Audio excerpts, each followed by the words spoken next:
trendi on nämä tällaiset kehysten liukuvärit, eli pääsääntöisesti ne vaalenee alaspäin. Voi toki olla vaakasuunnassakin sitten noita kevennyksiä. Sitten nämä tämmöiset läpikuultavat kehysvärit, niin näitähän on ollut kyllä jo pitkään, mutta tämä jatkaa tosi vahvana trendinä edelleenkin. Kehys voi olla täysin kirkas tai sitten näitä pieniä sävyjä, ja nämä aika kivasti toimii kasvoilla myös, että ne sitten vähän ottaa sit siitä käyttäjän ihon väristä myös sävyä mukaan, ja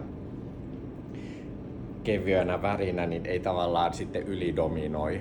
Sitten ekologisuus on totta kai nyt oikein sellainen megatrendi. Meidän alalla näkyy esimerkiksi sitten näissä 3D-tulostetuissa kehyksissä, jossa ei sitten käytännössä hukkaa tule ollenkaan. 70-luvun vaikutteitahan on myös näkynyt nyt ehkä sitten vähän kantikkaampana muotona monesti. Sitten sellainen niin kuin teknologinen luksus. Sitten ehkä viimeisenä vielä nämä tällaiset pleksityyppiset lasit, ei vaan urheiluun, vaan ihan niin kuin joka menoon. Tämmöinen niin kuin urheilullisuus trendinä, ja niin mikä nyt on ollut, niin silmälasipuolella näkyy tällä tavalla.